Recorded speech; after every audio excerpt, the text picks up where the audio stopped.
Saya akan memperkenalkan moderator kita di sore hari ini, yang akan memandu kita dalam diskusi di hari ini, Saudara Yamres Leunupun, mahasiswa program studi musik di Universitas Kristen Duta Wacana. Oke, waktu selanjutnya saya serahkan ke moderator. Silakan. Baik, selamat sore Bapak Ibu, teman-teman semua, para pecinta musik dan pemerhati musik di Papua maupun di mana saja di Indonesia. Terima kasih untuk kesempatannya bergabung dalam diskusi ini bersama kami. Sebelum kita masuk dalam materi, dengan penuh hormat saya akan memperkenalkan pemateri kita di hari ini sebagai pembuka untuk materi kita. Baik,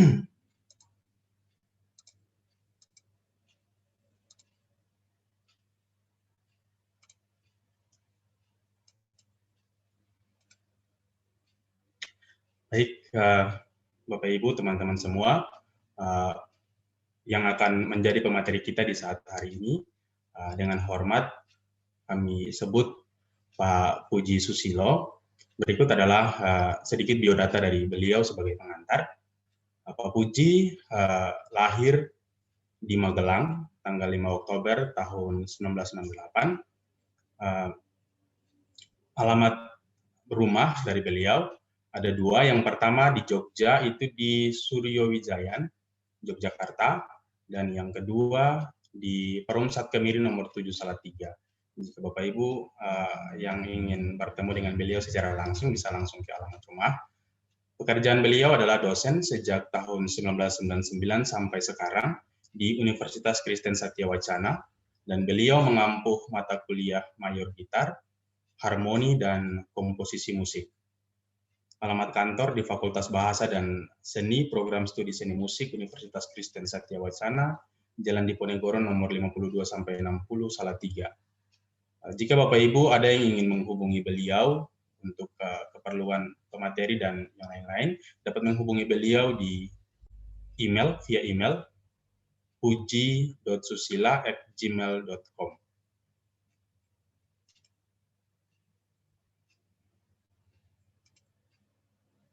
Nah, pendidikan,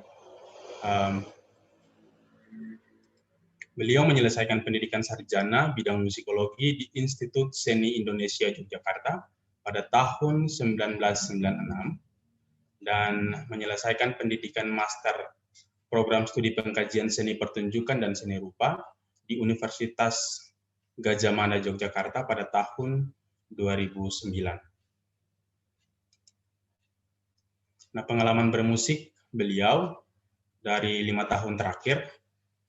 Yang pertama, memberikan workshop komposisi pada kegiatan seminar musik gereja yang diselenggarakan oleh program studi seni musik Fakultas Bahasa dan Seni Universitas Kristen Satya Wacana, juga di LPPN Pesparawi Nasional di Jakarta, dan STAKN di Toraja pada kurun waktu 5 tahun terakhir.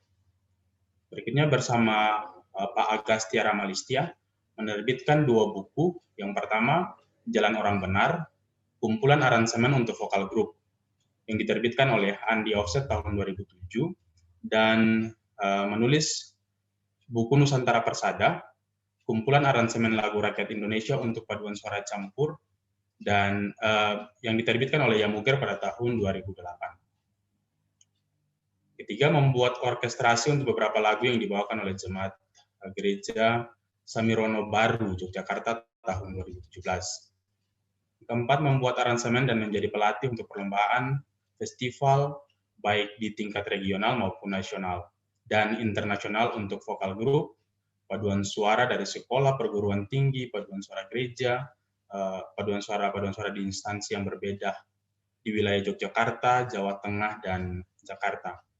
Yang berikutnya, beberapa kali menjadi juri lomba vokal grup, juri paduan suara, dan juri untuk komposisi di tingkat regional di DIY dan Jawa Tengah.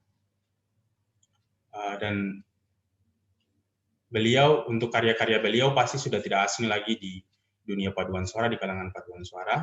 Pasti teman-teman yang berkecimpung di dunia paduan suara pasti tahu siapa beliau. Untuk tidak membuang-buang waktu lagi, waktu selanjutnya kami berikan kepada Pak Puji untuk memaparkan materi tentang musik, sejarah musik. Untuk itu waktu dan kesempatan diberikan. Terima kasih Yambres. Selamat sore dan salam kenal untuk semua teman-teman dimanapun saja. Terima kasih kepada kelompok Heli ya, yang sudah memberikan kesempatan ini meskipun sebenarnya agak mendadak juga, tapi saya senang karena ada kelompok teman-teman yang masih muda yang mencoba menghidupi musik tradisi. Nah, materi pertama memang diminta oleh Yambres. Saya diminta untuk menyajikan sejarah musik barat, mungkin karena berkaitan dengan apa yang kita terima pengaruhnya ya. Nah, saya mohon tanya, saya diberi kesempatan berapa lama?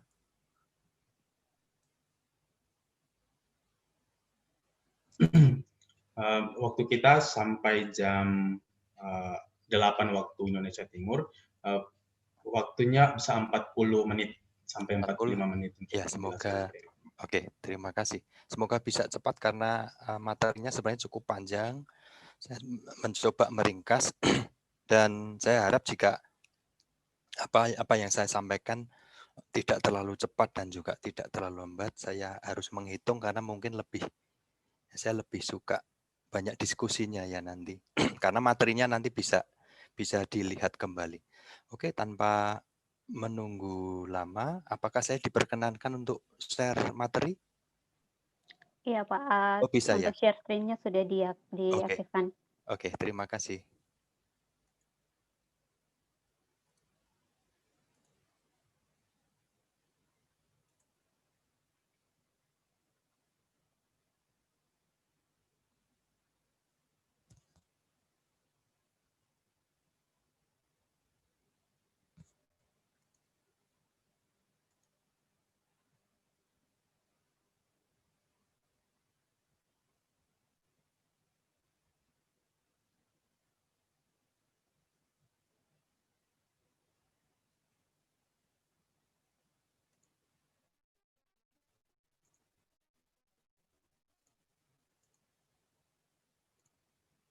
Ya, bisa melihat semua ya.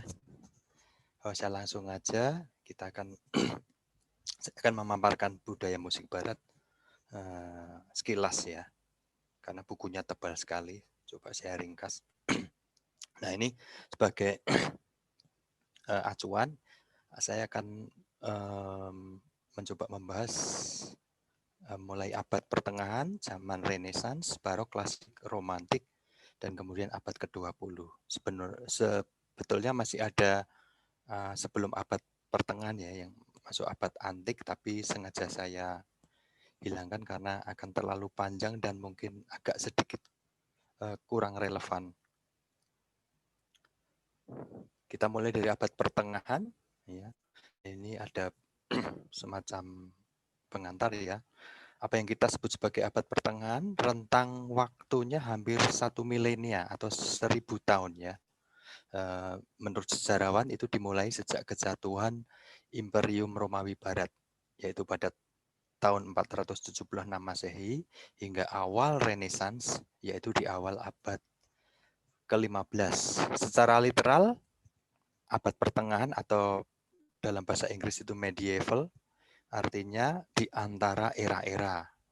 Istilah ini dijumput oleh para sejarawan yang melihat era ini terletak di tengah antara dua periode cahaya atau enlightenment, yakni era klasik kuno, yaitu zaman Yunani dan Romawi kuno, dan zaman Renaissance itu sendiri.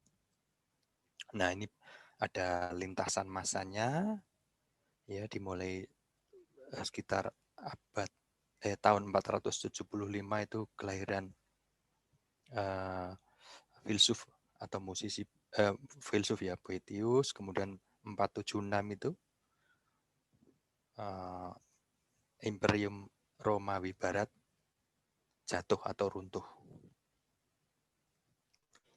Ini berikutnya bisa dilihat akhir dari masa abad pertengahan ini adalah sekitar 1400-an atau 1415, yaitu saat Henry V mengalahkan Perancis, ya. Di situ ada perang antara Inggris dan Perancis. Kemudian situasi umum atau mungkin situasi politik dan sebagainya itu ada beberapa hal ya. 5 abad setelah kejatuhan Roma, Eropa mengalami kesulitan secara politik. Populasi turun drastis karena kekalahan perang. Infrastruktur rusak, ilmu pengetahuan di semua bidang hancur karena adanya perang. Kemampuan engineering tidak bisa bangkit hampir selama 1000 tahun. Perpustakaan penting musnah. Koleksi ribuan buku di Alexandria, Mesir dibakar karena perang. Kemampuan baca tulis bahasa Yunani sangat minim. Kemudian bahasa Latin mulai digunakan sebagai akibat perpecahan gereja timur dan barat. Kematian bayi tinggi, harapan usia hidup rata-rata 30 tahun. Penyakit menjadi ancaman antara lain disentri, tipus, cacar air, dan juga wabah penyakit yang lain yang sering muncul pada waktu itu. Kemudian kehidupan sosial berkarakter feodal, ada tuan-tuan tanah aristokrasi dan petani penggarap tanah. Perang salib diserukan oleh Paus Urban II, yaitu pada tahun 1095. Kemudian ada juga perang 100 tahun antara Perancis dan Inggris yang pecah pada tahun 1337. Pertengahan abad ke-14, wabah pes menyapu seluruh Eropa dan membunuh sepertiga penduduknya. Teknologi penting pada waktu itu ya adalah arsitektur bangunan bergaya gotik yang menjulang tinggi. Bangunan katedral Notre Dame di Paris mulai dibangun sekitar pertengahan abad ke-12. Seniman lukis membawa kebaruan teknik melukis, antara lain Giotto ya dari Italia dan Giovanni Pisano.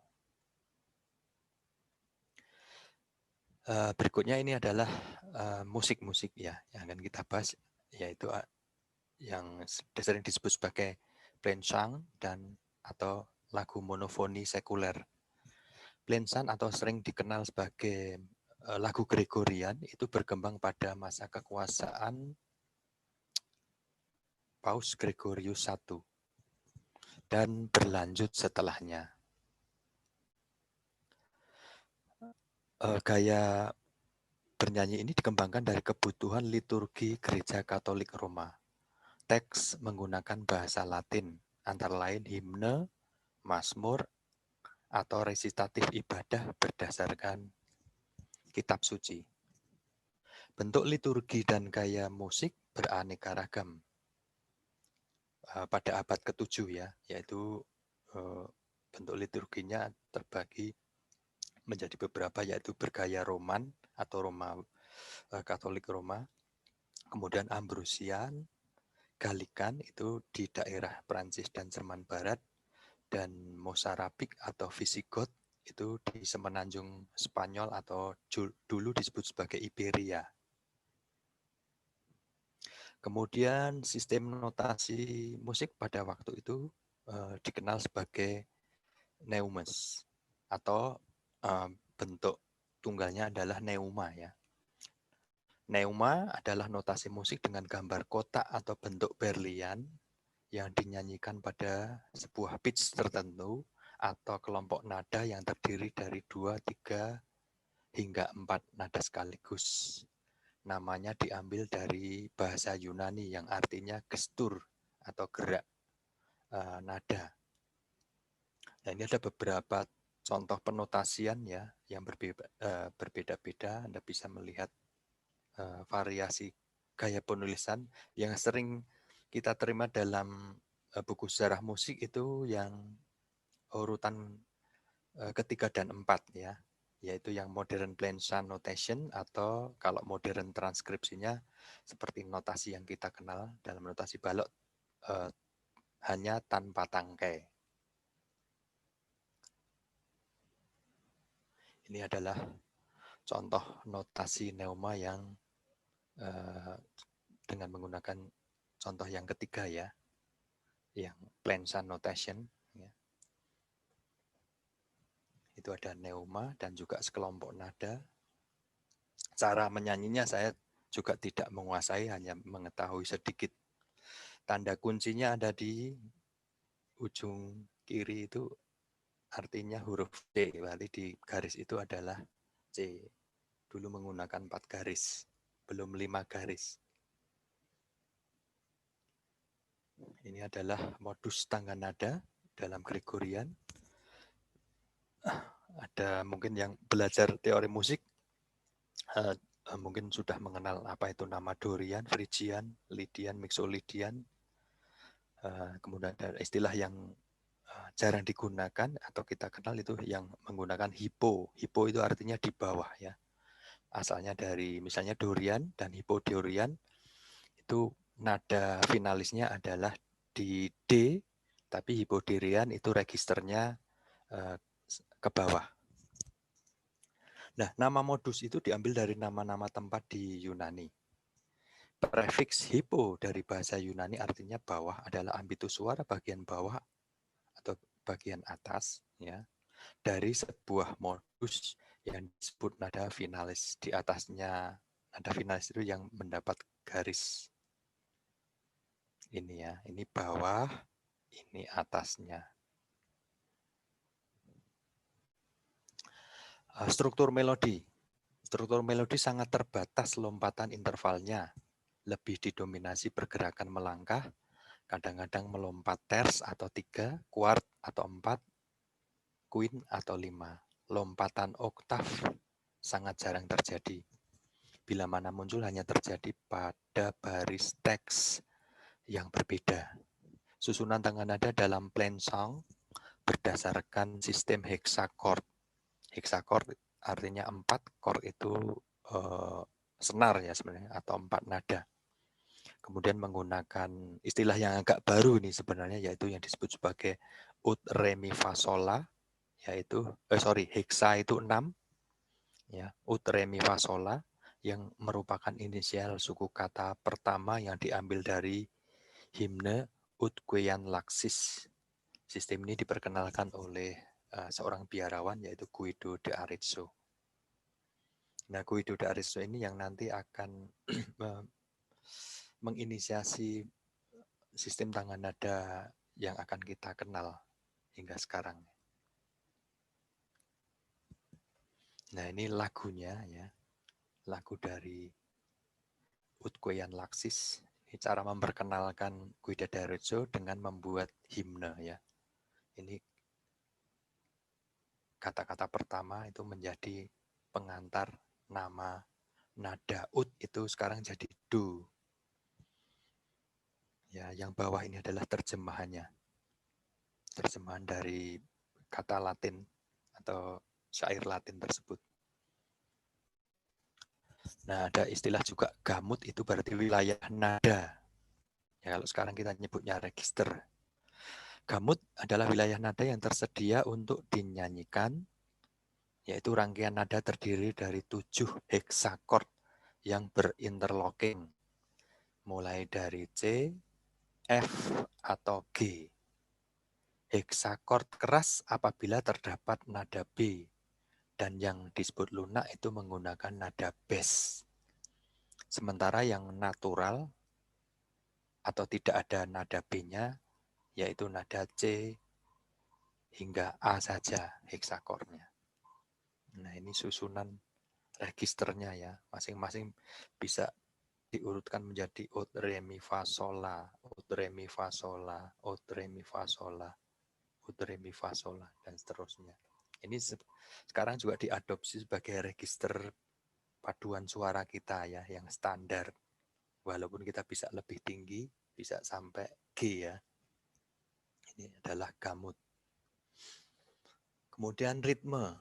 Dalam praktek gaya menyanyi plainsong, secara umum semua nada sama rata dengan sedikit variasi atau nada lebih panjang pada bagian akhir frase. Namun dalam beberapa manuskrip dan buku teori abad pertengahan ditemukan praktik menyanyi yang tidak rata. Terdapat tanda-tanda khusus, misalnya garis pendek di atas notasi menunjukkan 2 kali lipat harga not. Kemudian lagu-lagu monofoni sekuler atau non-sakral. Itu karena ada kemunculan yang disebut sebagai troubadour dan troveres. Itu semacam kalau sekarang sebenarnya adalah pengamen ya. Tapi dulu pengamen adalah sekaligus musisi dan penyair.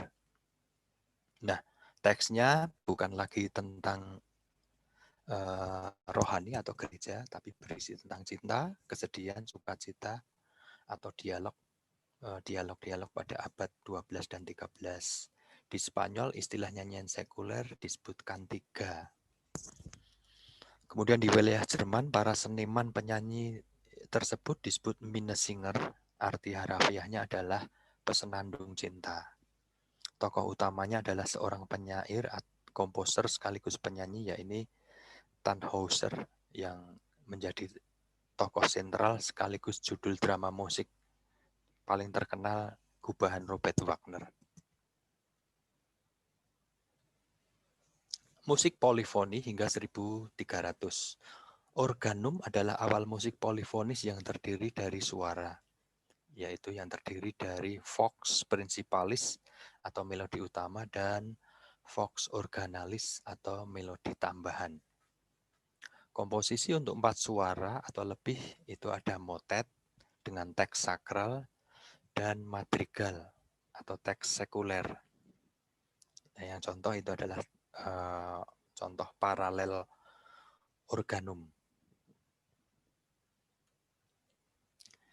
Ini juga organum dengan gerakan yang berlawanan. Kalau yang ini paralel bergerak ke arah yang sama. Nah, ini beberapa contoh polaritme dan legatura ya.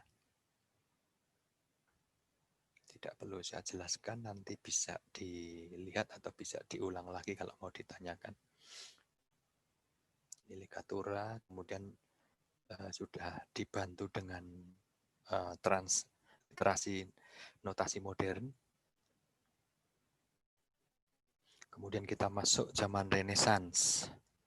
Secara historis rentang waktu zaman ini adalah antara 1420 hingga 1600.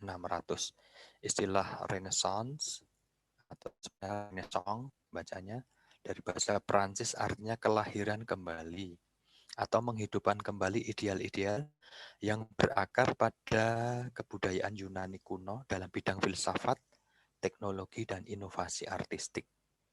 Saat Konstantinopel jatuh ke tangan Turki pada 1453, gelombang baru pengungsian ke wilayah barat membawa serta manuskrip penting berbahasa Yunani.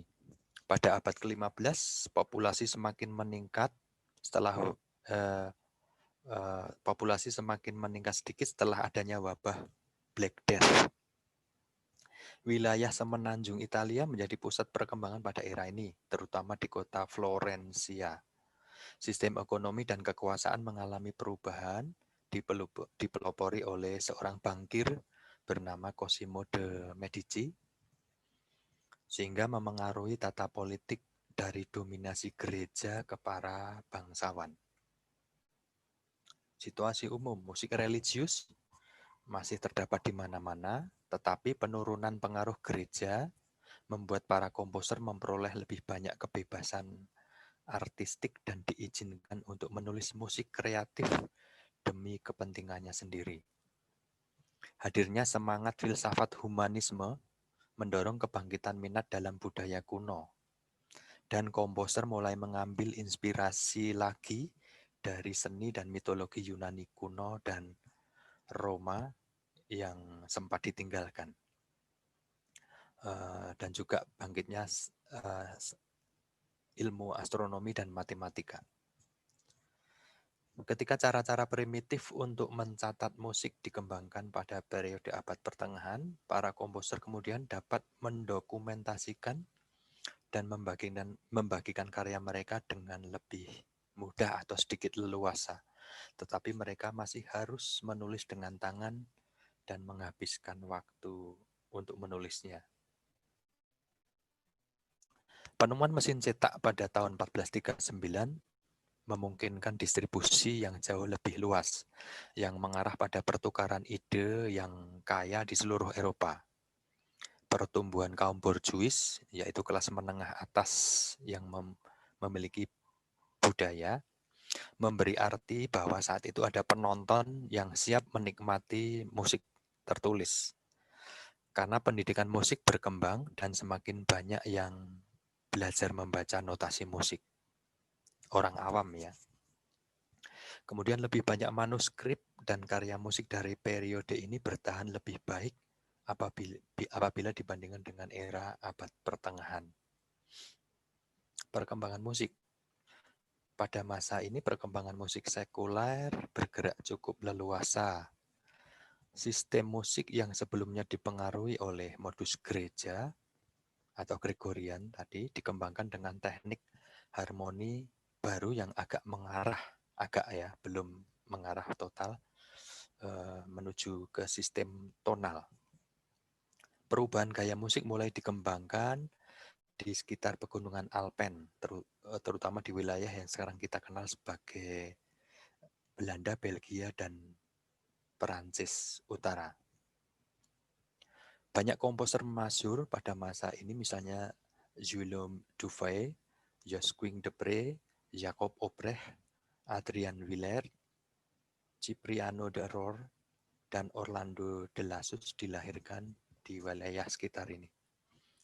Pengolahan teks pada pertengahan abad ke-15 semakin meningkatkan hubungan langsung antara syair dan musik.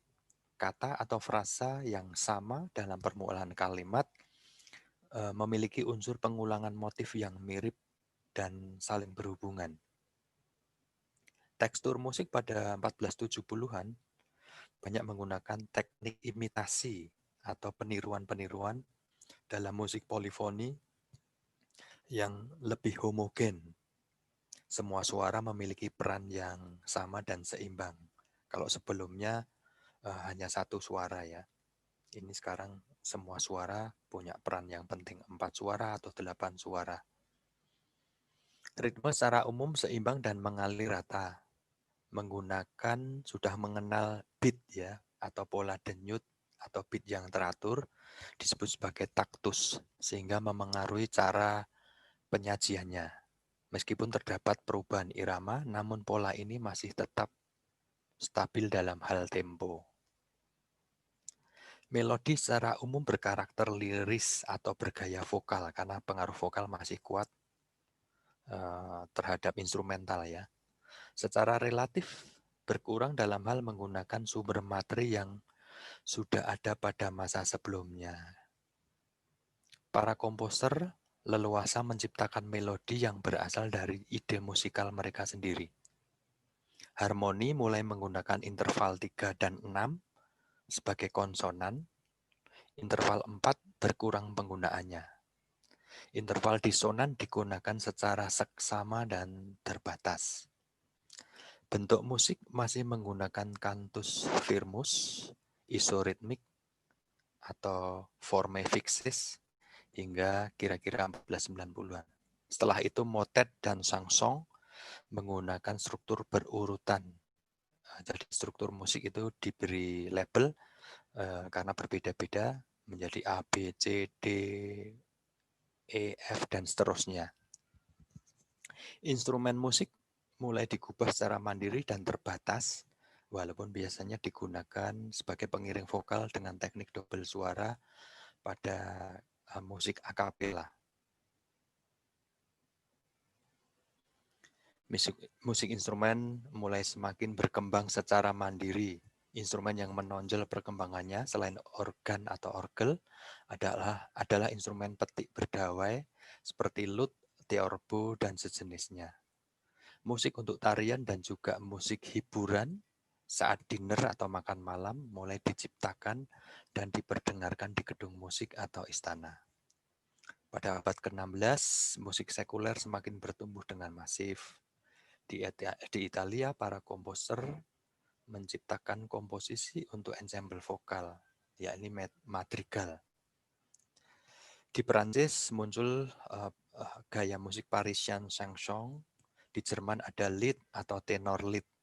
Di Inggris ada song atau aire untuk solo vokal, atau untuk instrumen disebut lute songs, dan juga madrigal bergaya Inggris.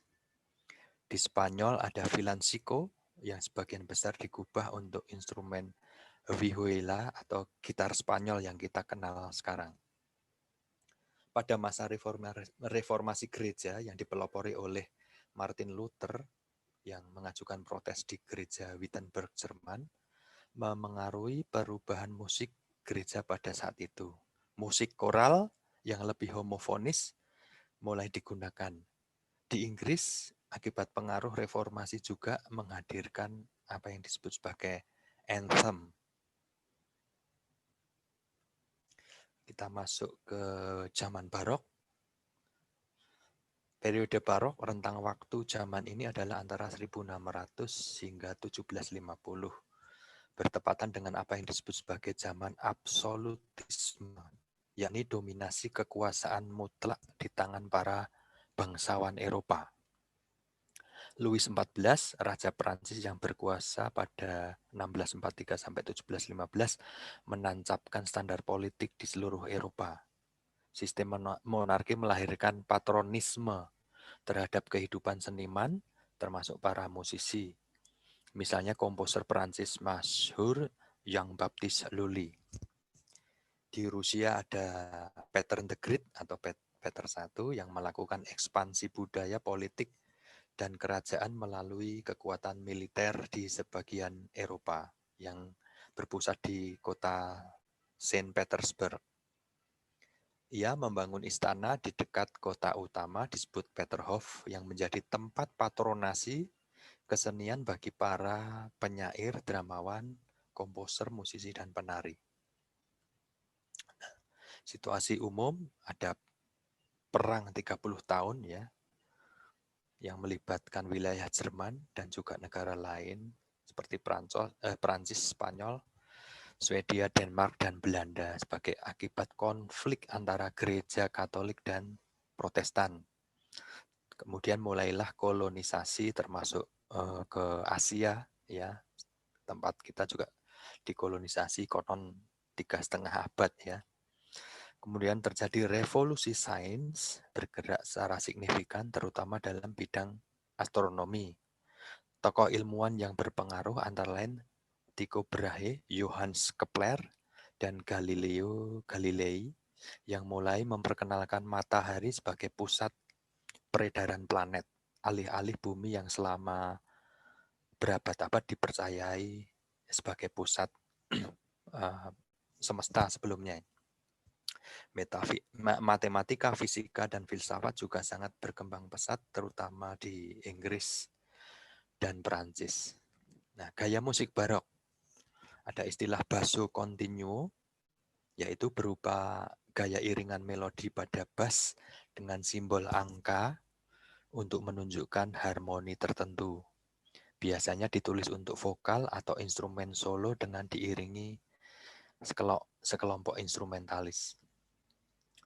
Koeksistensi musik lama dan musik baru saling berdampingan. Gaya homofoni tidak begitu saja menggusur gaya musik polifoni. Jadi gaya homofoni mulai berkembang, tapi musik polifoni masih sedikit mendominasi. Teknik kontrapung bertahan kuat pada zaman ini untuk semua genre musik, baik vokal maupun instrumental, sakral maupun sekular. Peralihan dari modal ke tonal. Gaya penulisan modal mulai berkurang, terutama mulai tahun 1700. Para musisi mulai menggunakan tangga nada mayor dan minor, sehingga mereka dapat mentransposisi ke tangga nada apapun. Perubahan dari harmoni ke gaya kordal. Para komposer mulai berpikir dalam karya musiknya dalam konteks hubungan antar chord dan progresi chord, alih-alih berdasarkan hubungan interval atau melodi saja. Meskipun kontrapung dan polifoni masih tetap dipertahankan, meskipun demikian kontrapung dan polifoni masih tetap dipertahankan dalam hierarki musik teori dan pendidikan musik. Kebebasan ritme lebih besar, para penyanyi dan instrumentalis sangat leluasa untuk melakukan variasi kompleks terhadap ritme dan melodi, mengelaborasi atau membuat hiasan nada. Hal ini sangat memungkinkan dilakukan terutama pada musik-musik homofonis. Meningkatnya virtuositas. Para komposer, penyanyi, dan solis instrumen sangat leluasa untuk memamerkan kepiawaiannya dalam hal teknik permainan atau bernyanyi. Meningkatnya diferensiasi musik vokal dengan instrumental. Jadi vokal dan instrumental mulai berpisah. Ya. Demi menekankan virtuositas, maka para komposer terinspirasi untuk menulis komposisi untuk instrumen yang menekankan pada kemampuan teknis yang dapat dimainkan oleh instrumen tersebut. Pentingnya instrumen dan musik untuk instrumen, ya, jadi mereka mulai mengubah komposisi khusus instrumen. Kalau sebelumnya instrumen mengiringi vokal, kemudian munculnya program musik, ya, walaupun berbeda dengan zaman romantik, ya. Musik instrumen deskriptif atau bertutur atau berkisah dan berhubungan dengan suatu kisah tertentu atau suasana tertentu mulai berkembang pada tahun 1700. Kontras warna suara, para musisi dan audiens era barok menghargai adanya kontras melodi dengan iringan, vokal terhadap instrumen, register tinggi dan rendah, solo dengan tutti, keras dan lembut, instrumen tiup dan gesek, dan sebagainya. Bangkitnya gaya musik nasional. Meskipun gaya musik Italia mendominasi di era itu, beberapa wilayah menemukan gaya musiknya sendiri, seperti Prancis, Inggris, dan Jerman. Ini beberapa contoh musik vokal pada zaman barok. Ada opera, ya. Di Prancis menjadi komedi ballet dan tragedi ang musik. Italia ada opera seria, Inggris ada masque, semi opera, dan seterusnya. Ada balada opera, musik sakralnya, ada musik untuk pertemuan, biasanya di gedung-gedung, pesta-pesta mulai dibuat. Kemudian ada oratorio, motet dan misa, kemudian kantata.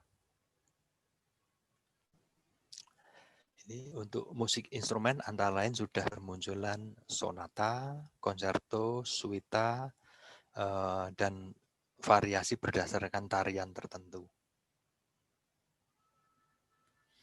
Kita masuk zaman klasik, era musik klasik itu pada tahun 1750 hingga 1800, yaitu berkaitan dengan periode gejolak dan perubahan yang intens dalam sejarah Eropa.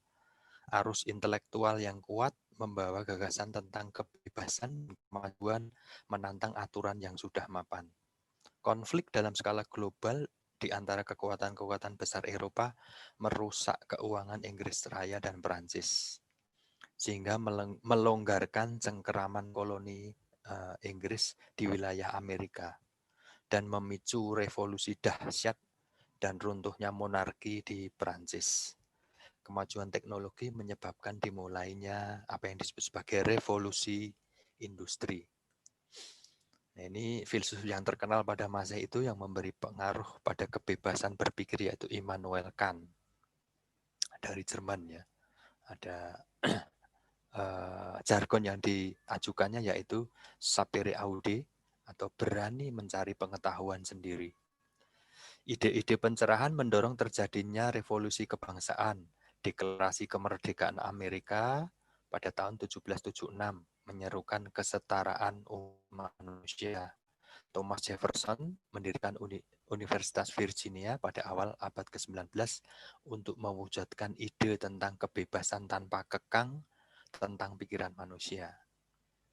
Pada masa ini menjadi era berlimpahnya penerbitan buku-buku ensiklopedia, antara lain Encyclopedia Britannica yang terbit pertama kali pada tahun 1768 hingga 1771. Jerman menerbitkan ensiklopedia Brockhaus pada 1796. Revolusi Prancis pecah pada 1789, memaksa Raja Louis IV turun tahta, bahkan dibunuh bersama permaisurinya Marie Antoinette. Revolusi industri dimulai di Inggris dengan ditemukannya mesin uap oleh Thomas Newcomen yang kemudian disempurnakan oleh James Watt. Kalau dalam buku sejarah kita lebih mengenal James Watt, ya, yaitu penemu mesin uap pada tahun 1760-an. Ini lini masanya, ya, dimulai dari 1700, kemudian berakhir di 1800. Gaya musik klasik. Ide tentang alam memengaruhi estetika musik era klasik, bagaimana seni lainnya. Sesuatu yang berlebihan tidak disukai sehingga struktur musiknya lebih ringkas dan jelas. Tekstur homofonis semakin dominan, meskipun polifoni serta kontrapung masih juga digunakan. Struktur kalimat musik semakin teratur dengan berbasis pada musik tarian. Struktur sonata form diadopsi ke berbagai bentuk komposisi musik, seperti simfoni, konserto, dan juga lagu-lagu aria operatik. Ritme harmonis memengaruhi bentuk progresi chord. Apabila pada era sebelumnya, barok, pergantian chord atau harmoni itu berganti di tiap ketuk atau nada, maka saat ini perubahannya cukup panjang, bisa setiap 2 ketuk atau 1 birama penuh atau lebih. Hukum Newton 3 yang menyatakan bahwa kekuatan aksi sama dengan reaksi, ini memberi inspirasi bagi para komposer untuk menciptakan keseimbangan bentuk dan proporsi musik. Bentuk bangunannya juga demikian, ada semacam balancing, ya, itu di foto, itu ada keseimbangan antara kiri dan kanan dan ada tengahnya. Nah, ini juga mempengaruhi struktur bentuk musik. Struktur kalimat musik semakin teratur dengan berbasis pada musik tarian. Struktur sonata form diadopsi, ini masih sama. Ini harusnya ya karena copy paste, ya. Ini sama. Kemudian langsung Alberti Bass diperkenalkan oleh Domenico Alberti, yaitu 1710 hingga 1740, merupakan salah satu gaya permainan keyboard yang sangat menonjol pada zaman klasik. Ini contoh musik instrumental, bentuk-bentuknya yaitu sonata, minuet, rondo, simfoni, konserto. Ini salah satu contoh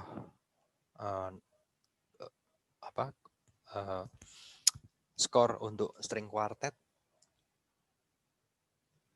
Kemudian musik vokal itu bangkitnya opera buffa, kemudian Gluck, komposer dari Jerman, Gluck, dan reformasi opera, Mozart, musik sakral, dan song. Kita masuk romantik. Saya masih kurang berapa menit lagi? Halo? Bapak masih 25 menit. Lumayan, nanti semoga bisa nyetel video, ya. Era romantik. Era musik romantik kira-kira tahun 1830 hingga 1900 adalah periode terjadinya perubahan yang sebelumnya belum ada. Populasi penduduk di negara Eropa yang memiliki pengaruh dunia meningkat 150%. Batas-batas politik di Eropa berubah berulang-ulang karena adanya revolusi kemerdekaan di beberapa tempat. Negara Amerika berada di pos terdepan dalam peradaban sebagai kekuatan baru yang menjangkau wilayah Atlantik hingga Pasifik.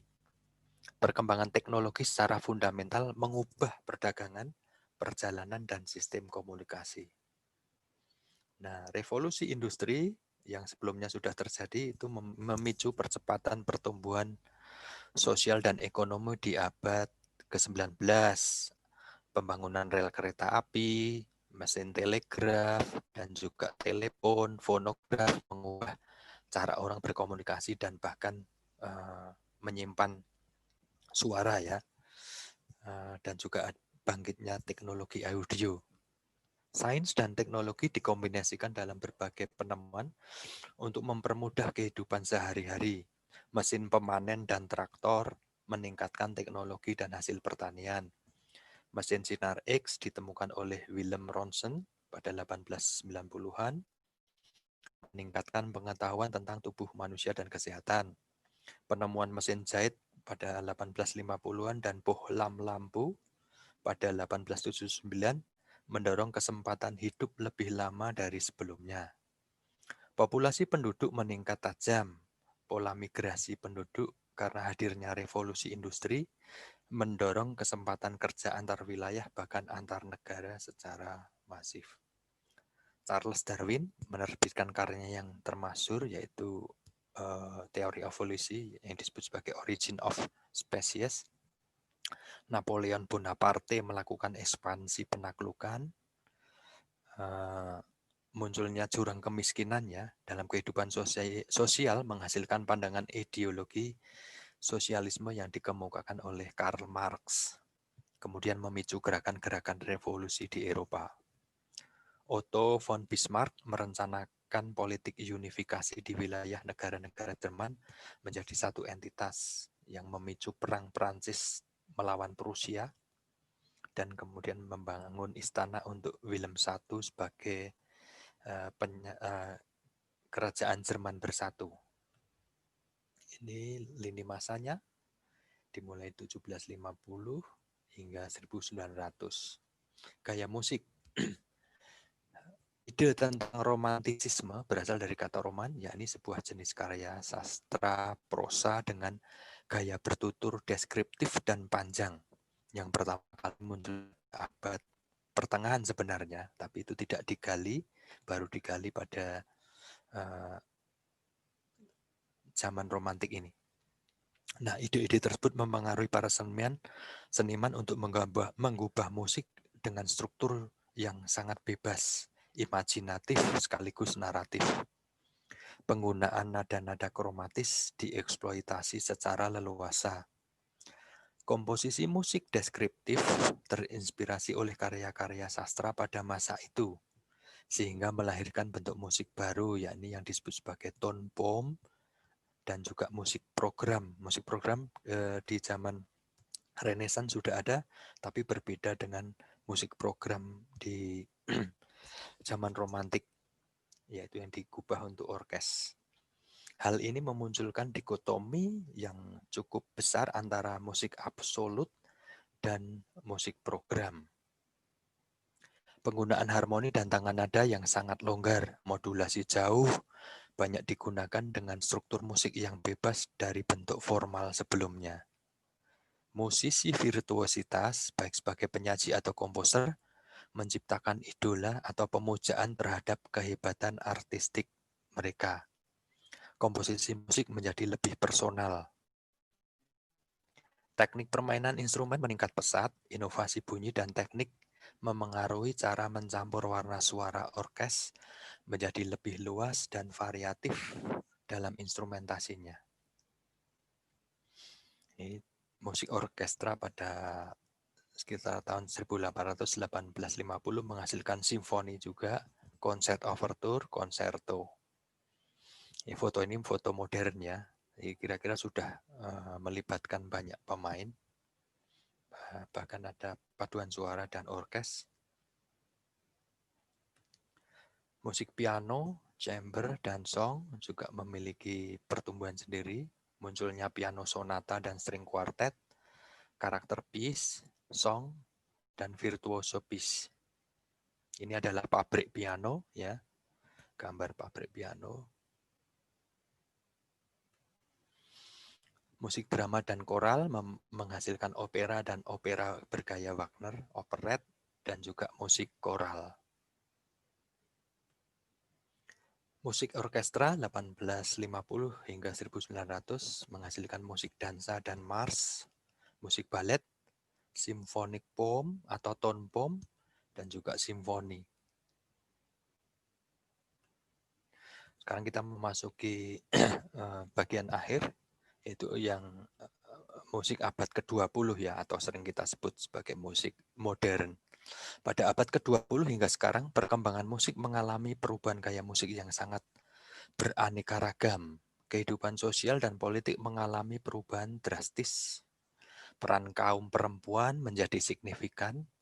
Negara-negara kolonial menggaungkan kemerdekaan di wilayah-wilayah bekas jajahan Eropa, yakni Asia, Afrika, Amerika, Latin, dan wilayah Pasifik.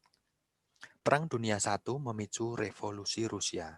Adolf Hitler dengan Nazi mempropagandakan perang dan pembantaian terhadap bangsa Yahudi di seluruh Eropa.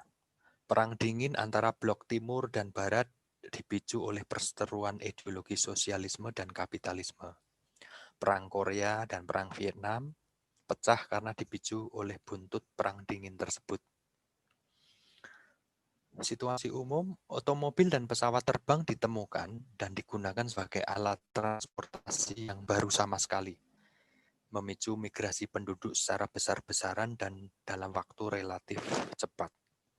Perusahaan telepon mulai dibangun, faksimili mulai digunakan melalui transmisi kabel telepon pada 1906 sehingga meningkatkan komunikasi secara instan dalam lingkup jarak jauh. Thomas Edison mengembangkan film untuk pertunjukan. Film dengan suara muncul pada 1927. Film berwarna mulai diproduksi pada 1930. Radio, televisi, dan komputer ditemukan pada masa ini. Internet dan email mulai luas tersedia pada tahun 1990-an. Ini lintasan masanya, ya, dimulai dari 1862 hingga ya 2000-an sekarang. Bahkan tiap beberapa dekade tertentu untuk musik-musik sekarang punya gaya musik tersendiri ya. Gaya musik abad ke-19 ini yang berhubungan dengan musik serius ya atau klasik. Gaya komposisi musik lebih beraneka ragam, orisinalitas ide, musik sangat penting dalam berbagai gaya musik. Tekstur musik mulai dari monofoni hingga polifoni menjadi semakin rumit. Ritme musikal masih melanjutkan era romantik, menggunakan motif repetitif, sehingga konsep musik kuat serta adanya ide tentang kesenyapan atau tidak ada bunyi. Bentuk melodi dari sederhana hingga rumit, menambahkan berbagai kemungkinan dari tangga nada non-diatonis, seperti whole tone, pentatonik, dan mikrotonal. Harmoni selain masih mewarisi dari sebelumnya, maka muncul atonal atau lenyapnya pusat tonalitas, yaitu muncul sebagai salah satu pilihan dalam komposisi musik. Struktur musik konvensional masih dipertahankan oleh beberapa komposer, sementara komposer lain mengabaikan bentuk formal tersebut. Instrumentasi alat akustik yang sebelumnya jarang digunakan, dengan adanya penemuan alat amplifikasi elektronis, memberi warna bunyi yang baru dan juga digunakan terutama misalnya adanya gitar listrik. Penggunaan synthesizer memungkinkan untuk mereproduksi suara dengan panjang gelombang apapun sehingga menghasilkan warna suara elektronis yang dulu tidak pernah dibayangkan manusia. Musik-musik berdasarkan tradisi tonal ya, ada neoklasisisme, sebuah gaya musik tertentu, kemudian musik orkestra, musik untuk film, balet, musik kamar, opera, dan musik teater. Di foto itu adalah rekaman musik untuk film yang digubah oleh John Williams. Setelah tahun 45 ada hal yang baru, ya, ada istilah new sound dari instrumen lama jadi instrumen lama yang dulu misalnya diabaikan, itu dengan adanya alat rekam dan elektronik memberi bunyi warna instrumen yang baru. Kemudian ada kombinasi antara akustik dan elektronik, kemudian muncul gaya musik serialisme, musik aleatori, musik elektronik, minimalisme, dan postmodernisme. Nah, rangkuman ini saya ambil dari buku ya, yaitu judulnya A History of Music in Western Culture. Nanti teman-teman yang menginginkan PDF-nya bisa menghubungi panitia atau saya, karena bukunya cukup tebal dan bisa ditelusuri sendiri ya. Kemudian daftar nama komposer ya, nanti kalau ada teman-teman yang berkenan ingin mencari nama-nama komposer, sengaja memang tidak saya sebut, yaitu Anda bisa klik link ini. Kemungkinan nanti PowerPoint ini juga dibagikan ke peserta yang masih penasaran untuk membaca ulang atau menelusuri sendiri. Sekian dan terima kasih. Terima kasih Pak untuk pemaparan materinya. Kita berikan apresiasi, berikan aplaus untuk Pak Puji dari tempat masing-masing. Luar biasa sekali Bapak Ibu, teman-teman semua. Sebenarnya sejarah ini sudah saya dapatkan juga di ruang-ruang kelas, tapi rasanya kurang begitu, dan hari ini ada hal-hal baru yang bisa membuat saya lebih banyak mengerti.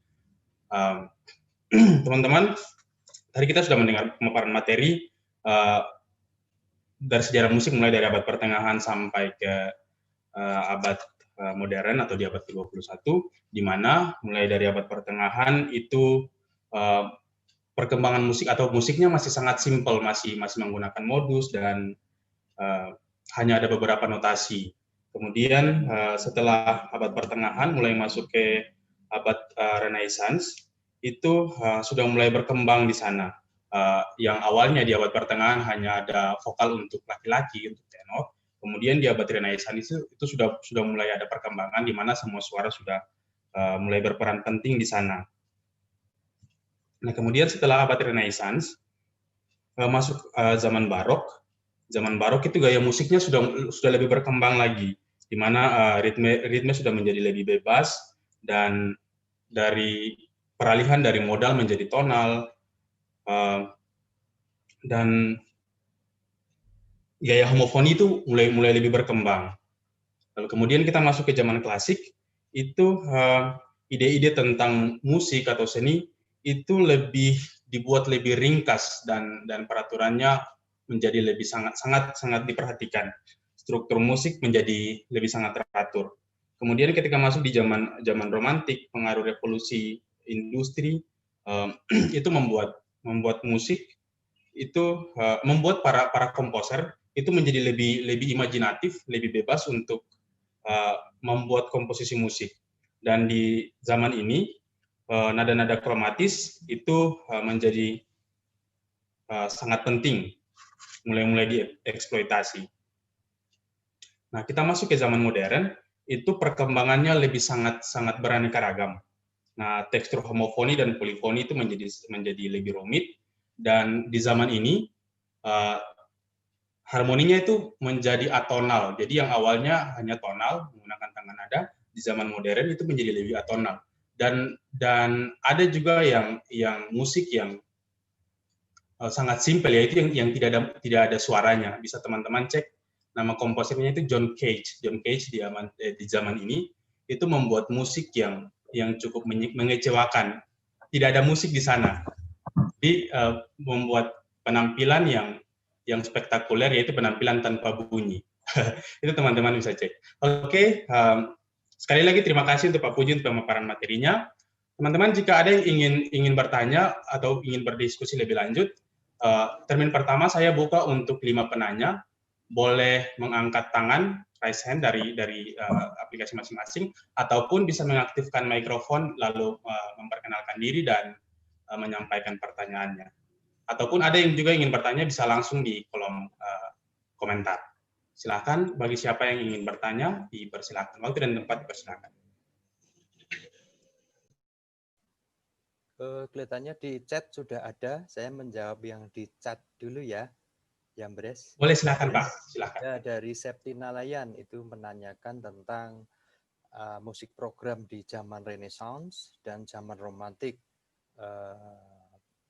Perbedaannya di mana? Nah, di zaman Renaissance dan romantik sekurangnya di gaya musiknya ya. Tapi yang lebih pokok di zaman Renaissance itu detail kisahnya masih belum sedetail di zaman romantik. Belum ada penokohan secara khusus, misalnya tokoh manusia. Biasanya mereka masih berkisah tentang suasana alam. Contoh yang paling terkenal itu karya Vivaldi yang dia musik program itu adalah musik untuk instrumen ya. Jadi bukan vokal. Nah, artinya musik instrumen itu bukan verbal. Jadi mereka mencoba bertutur dengan bunyi tanpa bahasa. Itu yang disebut sebagai musik program. Nah, contoh yang paling terkenal karya Vivaldi yang masuk konserto grosso sebenarnya, yaitu The Four Seasons ya, atau 4 musim. Di situ Vivaldi mencoba meniru apa yang terjadi di musim-musim tersebut dengan menyajikan suasana, dan juga yang paling menarik di musim spring kalau tidak salah ya, itu kita bisa mendengar suara guruh, suara angin yang menderu-deru. Nah, ceritanya masih agak sedikit global. Di zaman romantik menjadi lebih detail lagi karena mungkin terinspirasi dari zaman Renaissance. Kemudian mereka memasukkan unsur-unsur cerita yang lebih deskriptif dan naratif, ada tokoh. Nah, penokohan ini kemudian muncul istilah baru dalam musik romantik, yaitu yang disebut sebagai leitmotif. Leitmotif itu adalah motif tertentu untuk menggambarkan salah satu tokoh ya, tokoh dengan bunyi-bunyi. Pelopornya adalah Maurice Ravel. Nah, nanti di YouTube bisa dicari, atau kalau kita mau berdiskusi secara personal juga bisa. Itu yang bisa saya kemukakan ya. Jadi bedanya hanya lebih detail baik secara bertutur maupun detail apa yang ingin dikisahkan itu di romantik lebih mendalam. Demikian yang bisa saya sampaikan. Kemudian dari Ray Jeffrey ya, Ars Nova dan Ars Antiqua dikelompokkan mana Pak? Form fixes, oke. Ars Nova dan Ars Antiqua itu masuk di kelompok sebelum abad pertengahan, yaitu di zaman ketika zaman musik gereja awal ya. Itu yang masih menggunakan prinsip-prinsip pengaruh musik Yunani itu masih kuat. Jadi belum masuk medieval. Ya, kalau di buku ini adalah di sebelum zaman abad pertengahan. Form fixes itu adalah semacam melodi seperti cantus firmus ya. Jadi pada zaman abad pertengahan itu para komposer itu mengambil melodi-melodi yang sudah ada, terutama mengambil dari liturgi gereja yang sudah dibuat oleh bapak-bapak gereja sebelumnya, kemudian digubah ulang. Kemudian mereka mengambil apa yang sudah ada itu disebut sebagai form fixes atau cantus firmus. Cantus firmus itu melodi sepenggal gitu atau satu baris, kemudian diambil dan dikembangkan lagi menjadi gaya musik polifonis abad pertengahan ya. Begitu, semoga bisa menjawab. Makasih Pak. Oke, ini dari Denny Piri. Kira-kira bisa dijelaskan di sini bagaimana ciri-ciri vokal yang ada di setiap era atau zaman musik ya, mulai abad pertengahan sampai abad modern ya. Secara garis besar tadi sebenarnya sudah saya singgung di zaman abad pertengahan itu yang bagian awal itu ciri-ciri musik ada Gregorian chant yang biasanya menyanyi secara unison ya. Mereka belum mengenal harmoni, pemecahan suara. Kalau Anda belajar sejarah musik gereja, zaman dulu pecah suara itu justru dilarang, dihindari ya. Nah, zaman sekarang juga masih ada, misalnya adzan itu ya, atau adzan dari yang Muslim itu sebenarnya warisan dari musik kuno itu ya. Mereka menyanyikan menyerukan azan dengan satu suara, tidak boleh pecah ya. Itu kalau nanti belajar sejarah gereja bisa lebih mendalam. Kemudian masuk medieval itu mulai mengenal dua suara dulu, yaitu yang disebut sebagai organum dengan lompatan interval yang masih cukup terbatas. Mereka masih sangat dibatasi atau lebih terkungkung oleh konsep dari Pythagoras ya. Jadi interval yang penting itu interval oktav, kuart, dan quint yang dominan muncul. Yang lain interval yang lain juga ada, tapi mereka lebih suka dengan interval tersebut. Bahkan konon disebut interval mistis ya. Kemudian masuk zaman barok, itu mereka sudah mulai mengenal harmoni 4 suara ya, walaupun musik tonal mulai sudah dikenal ya, tapi belum beredar luas. Kemudian gaya menyanyinya sudah mulai agak sedikit leluasa ya, lompatan intervalnya juga otomatis lebih sedikit variatif daripada zaman abad pertengahan dan mungkin abad pertengahan dan Renesan ya, tadi Renesan dulu. Renesan belum saya sebut. Terus ini masuk zaman barok. Kemudian zaman klasik itu mulai muncul formalitas ya, terutama secara struktur itu mulai muncul semacam sesuatu yang disebut ideal, yaitu misalnya melodi itu biasanya dalam birama yang genap ya, 4, 8, 16 dan seterusnya. Kemudian strukturnya juga formal. Melodinya sebenarnya menjadi agak lebih sederhana dari zaman barok. Zaman barok itu suka kerumitan, apa-apa dihias. Zaman klasik mulai agak sedikit dikurangi ya, karena itu dianggap terlalu berlebihan. Kemudian zaman romantik muncul modulasi-modulasi ya. Tangga nada masih dalam rangka tonal. Kemudian ada kromatis ya, nada-nada kromatis dalam nyanyian itu juga sudah mulai berani dinyanyikan. Kemudian zaman modern lebih leluasa lagi karena seperti tadi disebutkan ada istilah atonal dan gaya musik lain. Kemudian mengadopsi tangga nada yang sebelumnya belum pernah dikenal, misalnya whole tone. Kemudian ada istilah mikroton. Mikroton untuk vokal bisa ya, tapi biasanya untuk penyanyi terlatih karena jarak semitone itu bisa ditambah sedikit gitu. Kalau di instrumen yang masih memungkinkan misalnya seperti gitar atau alat tiup. Kira-kira itu ya, memang saya tidak bisa menjelaskan panjang lebar, tapi kira-kira ciri-ciri untuk vokal demikian. Nah, kalau zaman sekarang yang di musik pop malah kembali lagi sederhana ya. Ini kita bicara di musik serius. Demikian, mungkin ada lagi karena di sini sudah habis. Silahkan. Terima kasih, Pak. Jika masih ada yang ingin bertanya secara langsung dipersilakan ataupun via kolom komentar, silakan.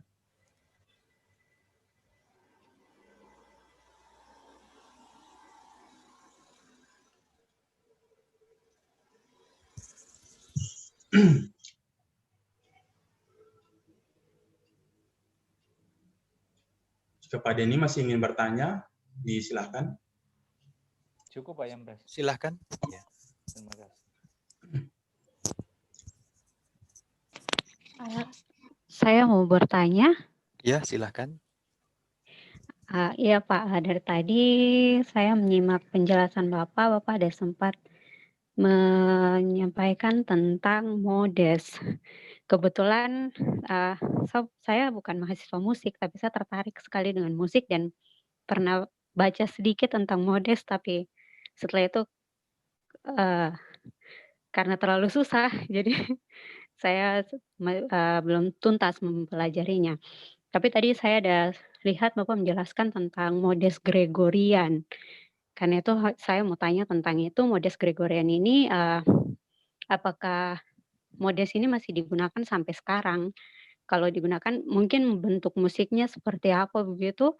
Terus, ada Modes lain lagi? Terus untuk yang berikutnya, apakah ada Modes lokal Indonesia? Modes, itu saja, Pak. Ya, terima kasih. Ya, modus itu atau kalau ditulis dalam bahasa Inggris sebenarnya kan ditulis modus. Kalau saya hubungkan dengan bahasa Inggris itu berhubungan erat dengan istilah mood ya, MOOD. Jadi zaman dulu orang mendengar tangga nada tertentu itu berhubungan dengan telinga mendengar terus ada semacam suasana tertentu. Itu disebut zaman dulu disebut mood atau mood. Kalau saya sebenarnya itu suasana ya.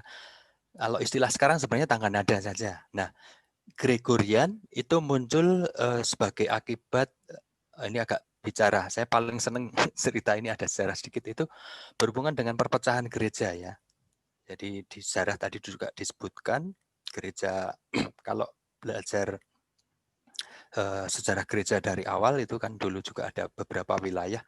Nah, istilah Western music itu yang kita kenal itu sebenarnya berasal dari pengaruh Eropa Barat yang mendapat pengaruh tradisi gereja Katolik Roma ya.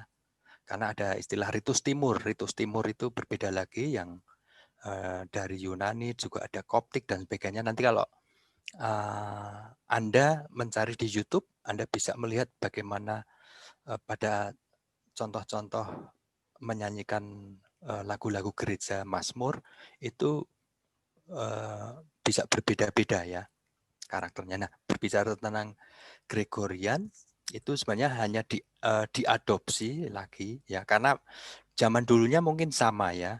Bahasa Latin juga baru datang belakangan setelah gereja pecah juga. Karena bahasa juga akan digunakan sebagai bagian dari sebuah identitas karena kita berpisah kan. Berpisah kalau sama berarti kan nggak ada bedanya. Nah, itu termasuk bahasa Latin digunakan terus Bapak gereja yang berpisah itu juga harus menciptakan gaya musik baru, maka dipilih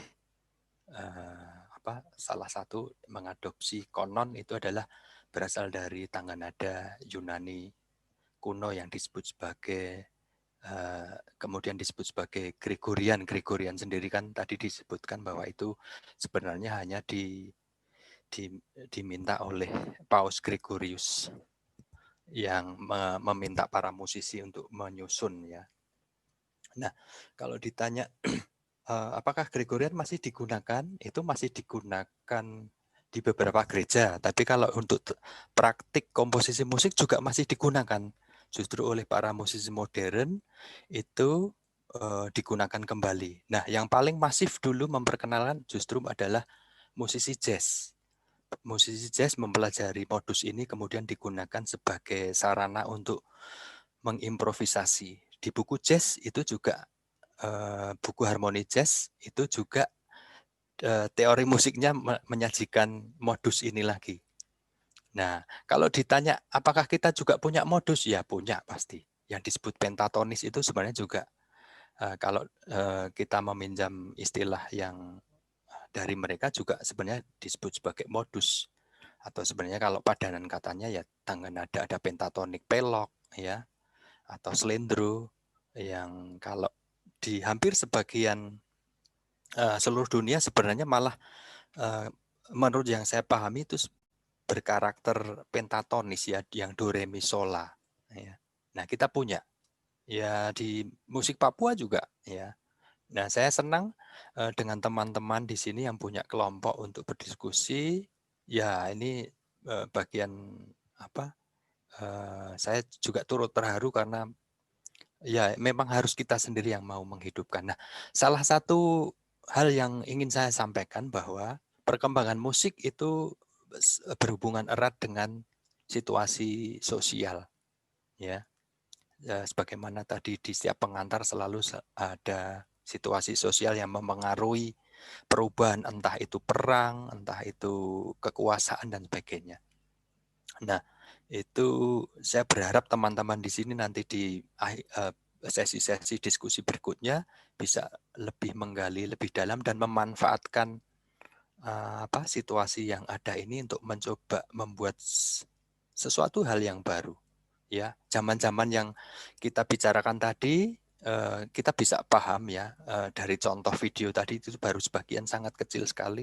Itu kita bisa tahu ada beberapa perubahan arah musik yang signifikan ya. Kalau kita belajar musik, tapi kalau bagi orang awam yang baru belajar musik yang mendengarnya sama saja ya. Kira-kira itu ya yang bisa saya sampaikan mengenai modus. Terima kasih. Terima kasih, Pak.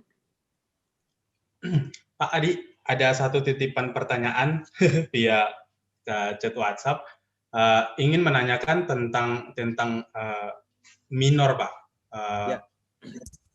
Tentang jenis-jenis minor, seperti yang tadi Bapak jelaskan, bahwa situasi politik dan sosial, apakah itu juga mempengaruhi sehingga dalam tangga nada kita mengenal ada 3 jenis minor? Ya, Makasih, oke, terima kasih. Ya, tangga nada yang kita adopsi dalam musik tonal pun sebenarnya juga mengadopsi dari tangga nada atau modus ya. Secara teori itu kan mengambil modus yang tangga nada mayor itu Ionian, yang do re mi fa sol la si do, itu modusnya dulu sudah ada. Terus kemudian ada minor ya, yaitu yang Aeolian, yang itu la si do re mi fa sol la. Itu adalah tangga nada minor natural, kita nyebutnya natural karena ternyata masih ada nama lain. Nah, berdasarkan apa yang saya pahami, ini belum tentu betul ya karena harus diteliti bisa ditelusuri sendiri. Ini yang membuat saya dulu bertanya-tanya juga. Di mayor itu hanya ada satu karakter saja, mayor. Entah itu dia di berbagai tangga nada ya hanya mayor ya hanya satu, tapi minor ada 3 gitu. Nah, ada minor natural, terus ada minor harmonis, dan minor melodis. Nah, ini kemudian saya telusuri dalam ilmu harmoni. Dalam ilmu harmoni tonal itu ada beberapa hal yang dihindari, tidak boleh begini begitu. Nah, itu kemudian saya mencoba mencari tahu, menelusuri mengapa muncul minor harmonis itu karena kemudian terutama setelah zaman Renaissance ya, itu mereka mulai mengembangkan harmoni. Kemudian mereka muncul istilah harmoni. Nah, kebetulan waktu menyusun harmoni atau akor dalam tangga nada minor itu mereka lebih suka apabila akor fundamentalnya yaitu di akor dominan atau akor 5 itu mereka kok lebih suka kalau itu menjadi mayor gitu ya.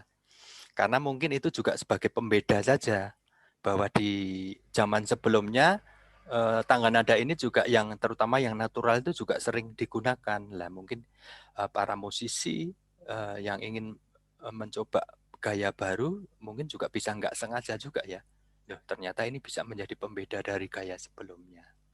Nah, tapi dari situ juga muncul masalah dengan minor harmonis itu yang kalau di natural kan A, B, C, D, E, F, G, A. Nah, di harmonik itu karena 5-nya harus menjadi mayor, maka interval 7-nya harus dinaikkan setengah menjadi A, B, C, D, E, F, Gis, A. Nah, tapi ketika mereka membunyikan secara berurut-urut secara vokal, mereka para penyanyi pada saat itu mungkin juga mengalami kesulitan waktu membunyikan nada dari F ke Gis ya. Nah, di samping itu juga kok rasanya kok mirip tangga nada dari Arab ya atau Persia ya. Kalau teman-teman yang belajar musik silahkan dibunyikan urutannya itu lalu mereka terus mereka teringat lah karena waktu itu juga ada perang salib ya, sehingga identitas tangga nada mayor tangga nada minor yang diadopsi itu punya masalah ya karena ini sebenarnya subjektif ya, sehingga untuk mengatasi munculnya minor harmonis ini mereka menemukan akal lagi, yaitu ditemukan minor melodis untuk menghindari kesan gerakan nada yang dari F ke Gis, sehingga kalau dalam melodis agar Gis itu masih tetap bunyi, dia menjadi A, B, C, D, E, Fis, Gis, A, Kemudian waktu bergerak turun dia menjadi A, G, F, E, D, C, B, A. Di sini teman semua kenal dengan teori musik ini ya? Kira-kira itu. Ya, jadi cukup aneh juga minor gitu kok ada 3. Yang lain ya. Itu yang sempat saya telusuri itu ya, tapi masalah benar salahnya masih perlu diuji sambil melihat sejarah. Demikian ya, Mbres. Terima kasih Pak, semoga terjawab. Pak, ada satu lagi titipan pertanyaan lagi, ini via Ya. WhatsApp. Dari Kurnia ingin bertanya, apakah pengetahuan mengenai sejarah musik itu dapat menjadi dasar yang baik bagi sebuah paduan suara gereja dalam perkembangannya, serta sejarah perkembangan paduan suara dalam zaman-zaman tersebut? Ya, menurut saya sih baik sekali ya. Informasi apapun itu bisa kita gunakan untuk menambah wawasan. Kalau yang belajar sejarah musik gereja secara sejarah musik Western ini secara intensif, kemudian apabila ditunjang dengan referensi bunyi ya, kalau di buku-buku sejarah musik itu biasanya disertakan CD-CD, tapi sekarang kita tidak perlu khawatir.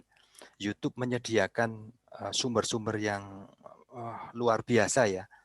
Jadi dengan mempelajari perkembangan musik itu dari zaman ke zaman, termasuk gaya musik, itu ya tentu saja akan memberi pengaruh pengetahuan pada kita, terutama misalnya jika kita punya kelompok paduan suara menyanyikan karya-karya yang kebetulan berhubungan dengan zaman-zaman yang kita singgung tadi, sehingga boleh dibilang tidak terjadi misinterpretasi. Walaupun memang ada 2 mazhab ya, ada cara menyajikan, ada yang ingin menyesuaikan gaya menyanyinya, bahkan teknik produksi suara menyesuaikan zamannya, tapi ada juga yang memang mencoba menyanyikan dengan cara kekinian, ya misalnya zaman abad pertengahan, tapi dinyanyikan seperti kalau kita menyanyi paduan suara pada saat ini, ya itu sah-sah saja. Yang mana yang mau diambil. Tapi kalau mau membangkitkan suasana yang sama, ya kita mengikuti gaya bernyanyi ataupun gaya bermusik sesuai zamannya. Sangat besar sekali manfaatnya. Itu. Oke, kemudian ya ini ada di chat ya dari Jeffrey, bagaimana musik dari abad pertengahan sampai zaman modern di wilayah timur? Apakah ada referensi yang bisa jadi acukan? Ini ada ya, karena kita itu sebenarnya masuk kolonialisme, jadi kita itu sebenarnya dijajah.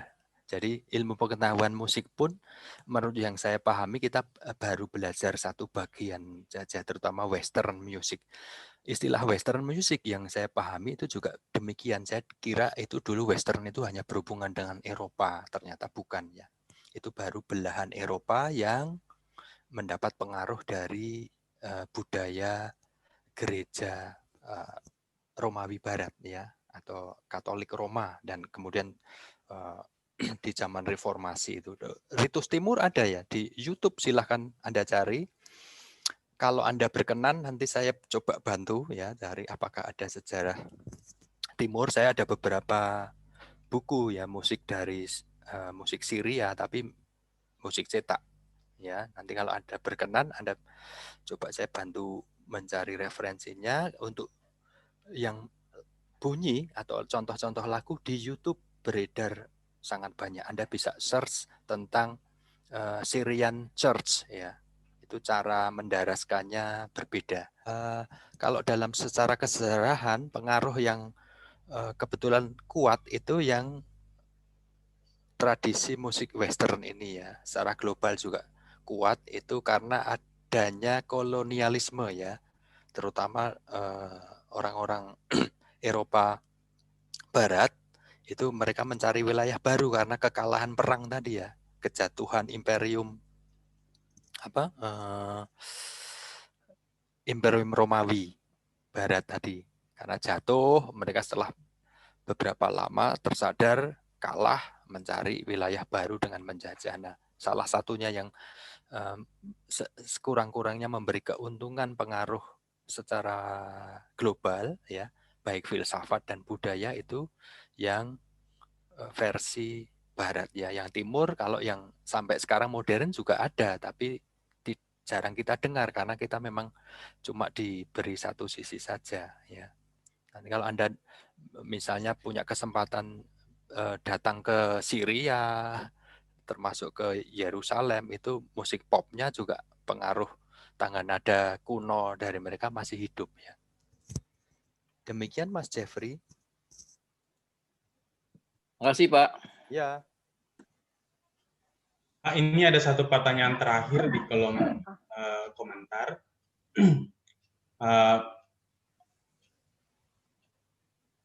Pak, saya ingin bertanya, partitur lagu paduan suara misalnya yang tidak mencantumkan komposer dan tahun penciptanya, bagaimana cara kita mengetahui musik atau lagu itu dari zaman apa? Mohon penjelasan dari Bapak. Wah, ini sulit ya. Ini pertanyaannya sulit jika kita mau mengetahui itu komposer kira-kira tahun berapa karena nggak ada nama-namanya. Ya, kita memang harus belajar mempelajari ilmu bentuk analisis musik, ya, dan juga sejarah musik secara intens. Terus kita baru akan bisa mencoba menebak, oh ini kira-kira kok sama dengan ini, walaupun itu belum tentu. Nah, di tempat kami itu juga ada namanya mata kuliah komposisi, ya. Jadi yang disebut komposisi bagi mahasiswa yang benar-benar ingin belajar itu akan saya bimbing secara mandiri. Jadi saya juga akan memberikan beberapa hal yang saya ketahui bahwa musik itu pada galibnya sama saja. Jadi kalau kita ingin membuat, saya misalnya komposer yang pernah saya lakukan itu saya pernah membuat komposisi bergaya barok, pernah klasik, pernah. Apabila kita memahami gaya musiknya secara cukup baik, kita akan bisa memahami kira-kira itu komposisi dari mana. Kita harus melihat skornya, ya. Ini agak susah dijelaskan dengan kalimat yang singkat karena butuh pendalaman yang lama memang, ya. Mungkin tidak memuaskan, ya, tapi itu yang bisa saya sampaikan. Terima kasih atas pertanyaan yang sangat bagus ini. Nah, mungkin semoga Kasih, Pak Susi. Mas Denny Piri, ya. Mas Denny atau Pak? Belajar komposisi? Pak Denny Piri belajar komposisi? Dasar Pak dulu. Oh, enggak apa-apa, dilanjutkan. Ini awal pertanyaan ini jadi pijakan untuk belajar lebih jauh. Siap, Pak. Demikian, Pak. Terima kasih. Terima kasih. Pak, ada satu penanya terakhir dari Kakak Septin. Kakak disilakan kalau ingin bertanya langsung, disilakan. Oh ya, terima kasih Kakak Yambers. Pak Puji, salam Pak. Salam. Ya, saya ingin bertanya. Pertanyaan pertama berkaitan dengan bagaimana ritus Timur tadi yang Bapak contohkan tentang musik Syria dan ya yang lain. Apakah musik dari ritus Timur itu dia juga memiliki pengaruh dari Barat atau tidak? Itu pertanyaan pertama, Pak. Yang kedua, ini kebetulan saya sudah banyak merefleksikan proses ini sejak lama, dan sebenarnya saya tuh bertanya akibat penjajahan inilah, kolonialisasi ini, seluruh pandangan kita terhadap musik kita pun selalu dari Barat, dari musik tradisi Barat. Kita meminjam musik, kita meminjam nada, kita meminjam istilah harmoni, melodi, dan semuanya. Yang sebenarnya kan kita tahu bagaimana musik kita itu memiliki perbedaan pembentukannya, yang secara musik Barat atau tradisi Barat itu adanya fisika bunyi yang dihitung secara kuantitatif, ya. Punya pitch tersendiri dengan nada C, memiliki frekuensi hertz berapa dan lain-lain. Ketika kita bicara tentang musik tradisi, itu kan kita sebenarnya berbicara tentang tidak hanya musik ya bunyi-bunyian itu, tapi di luar dari ekstra musikalnya atau di luar dari musik itu sendiri kan. Nah, apakah bagaimana sih baiknya melihat atau mengkaji musik kita dalam konsep saya bicara tentang nyanyian atau musik Papua ya gitu dengan perspektif musik tradisi yang apakah harus dengan perspektif barat terus atau kita bisa menggunakan perspektif lain kayak gitu. Itu sih pertanyaan saya. Terima kasih Bapak. Oke, terima kasih. Aduh, ini agak nyetrum. Headset saya nyetrum. Saya pakai satu aja ya. Nah, oke, terima kasih pertanyaan yang bagus sekali. Apakah ritus timur itu dipengaruhi oleh barat? Kalau dari menurut yang saya pahami ya, tapi nanti kalau serius di sejarah juga perlu meneliti literaturnya sendiri. Justru yang barat itu yang mengadopsi dari timur, karena kalau kita lihat sejarah gereja awal itu dulu juga pastinya belum beraneka ragam ya. Pasti pengaruh pertama kita bisa berdiskusi ya, bisa tetap di unmute kan. Itu kira-kira pengaruh budaya apa yang muncul pada gereja awal, Mbak Septina Layan? Gimana Bapak? Maaf. Menurut dugaan Anda, yang saya kira-kira kalau gereja awal itu budaya musiknya ataupun budaya liturginya itu dipengaruhi oleh budaya apa? Kalau seprediksi saya Bapak ya, kita bicara dari sebelum Renaissance ada sejarah-sejarah musik kuno dan lain-lain sebenarnya mungkin ya seperti dipengaruhi dari timur ke barat ya. Iya. Pengaruhnya dari Yahudi. Yahudi dulu kan itu sudah ya, dari Yahudi ya, tradisi Yahudi dulu itu kan juga dari timur. Nah, ya. Terus setelah gereja membesar, pecah-pecah, dulunya juga jawaban yang paling singkat justru timur itu mempengaruhi barat. Buktinya adalah barat itu mengadopsi modus itu. Modus itu berasalnya dari ritus-ritus timur Yunani ortodok. Ya, bukan sebaliknya. Kemudian sudut pandang mengenai kolonialisme itu apakah kita bagaimana sebaiknya? Mungkin nggak ada yang perlu kita kecewakan. Ya sudah terjadi sedemikian rupa. Justru adanya kolonialisme memang ruginya banyak ya. Kita termasuk bahkan pendidikan aja kan kita juga mengikuti pola gaya pendidikan barat. Itu kalau saya ya, jadi menurut pandangan pribadi saya, apa yang sudah kita terima ini, kita pahami, ya itu dari luar. Tapi mungkin yang perlu kita manfaatkan adalah teknik yang sudah kita pelajari. Misalnya ilmu bentuk analisis. Itu karena kebetulan kalau di kita kan kelemahannya kan memang malas mencatat ya. Bahkan sejarah-sejarah awal Indonesia itu yang justru membuat buku sejarah malah orang Belanda. Jadi kita manfaatkan aja apa yang mereka tularkan. Itu juga yang terjadi pada budaya ritus Barat ya. Mereka kalah ya, tapi ingin bangkit, kemudian ingin bangkit dari keterpurukan. Mereka mulai dari bawah, otomatis pengaruh-pengaruh lama yang kemudian saat itu dianggap musuh ya. Karena mereka kan menghancurkan imperium, itu justru dimanfaatkan dengan baik. Nah, berhubungan dengan musik tradisi kita, ya kita gunakan aja apa yang sudah kita kenal, terutama dalam ilmu harmoni, termasuk misalnya penggunaan alat musik, ya kita gunakan saja apa yang sudah kita pelajari bersama, terus kita mengangkat musik tradisi kita. Ya kita ada musik tonal ya. Kalau bicara di musik Papua itu tadi disampaikan bahwa jumlah suku dan bahasa dan dialek itu kaya. Nah, ini menjadi harta karun yang terpendam.